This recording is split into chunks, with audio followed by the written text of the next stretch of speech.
Yo, what's up mga tropa? So, eto may ipapakita lang ako sa inyo na isang Facebook group na makikita nyo dito, Urban Pro, isa sa mga legit online shop sa Caloocan. So, mag-iingat kayo sa mga ganitong post. Nakita ko kasi itong Urban Pro, naka-sponsored siya. So, kung wala kang alam, sa Facebook or dito sa social media, kung wala kang alam, kapag once na nakita mo na sponsored, ako talaga dati hindi ko talaga alam, wala talaga akong alam. Kasi parang kapag nakita ko na sponsored yung isang post, akala ko yun ay legit. Talagang legit to na experience. Akala ko dati kapag naka-sponsored or yung naka-ads ay legit na yon. So, syempre dati medyo kulang pa tayo sa experience.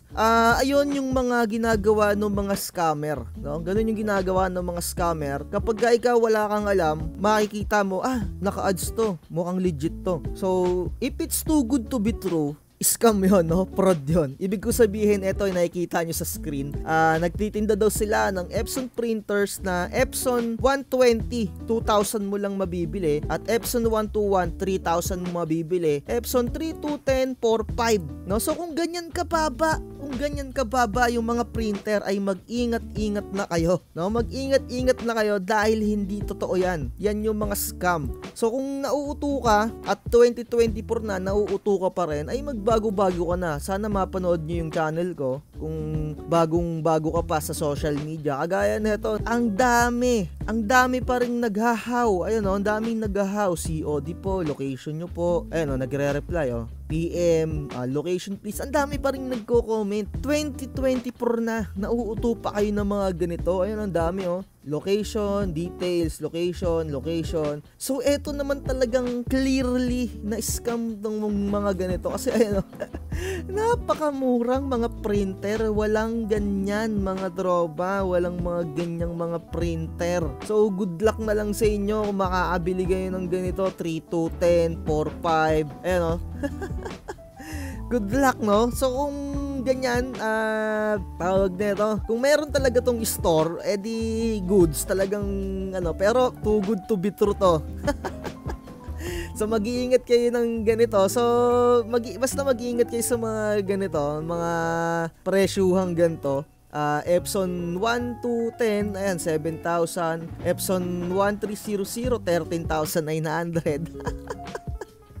Good luck sa inyo sa mga mauuto nito, no? Good luck. Kasi tandaan, ang Epson 121 ay 5,000 ang presyo niyan. Talagang legit 5,000. Nasa description yung link kung gusto niyo mag-avail. At yung Epson 3210, 8,700 ang tunay na presyo niya, no? So, good luck sa inyo kung makakabili kayo dito. For sure to, down payment first to.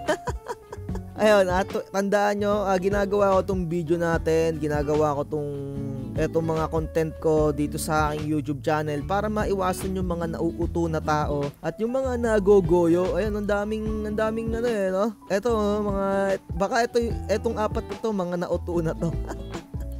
Eto mga naghahaha, eto yung mga matatalinong tao kasi alam nila na eto clearly na scam to. Good luck. So kung nauuto ka pa rin hanggang ngayon ng mga ganyan, good luck. Dahil ang tunay nga na presyo lang ng Epson 121 ay 5,300. Second hand yan, makakabili ka ng mga 3,500 or 4,000. Yung mga may konting sakit sa ulo.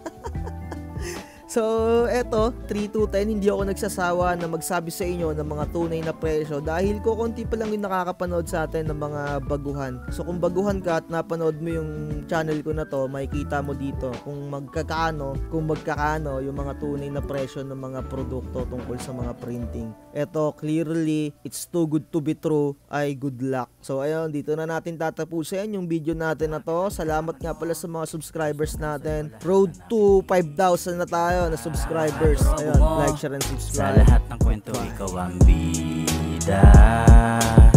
Napakahirap mo na makontento. Lahat ng porsyento, sinadya mo na masolo. Bakit ka ba ganito, mami?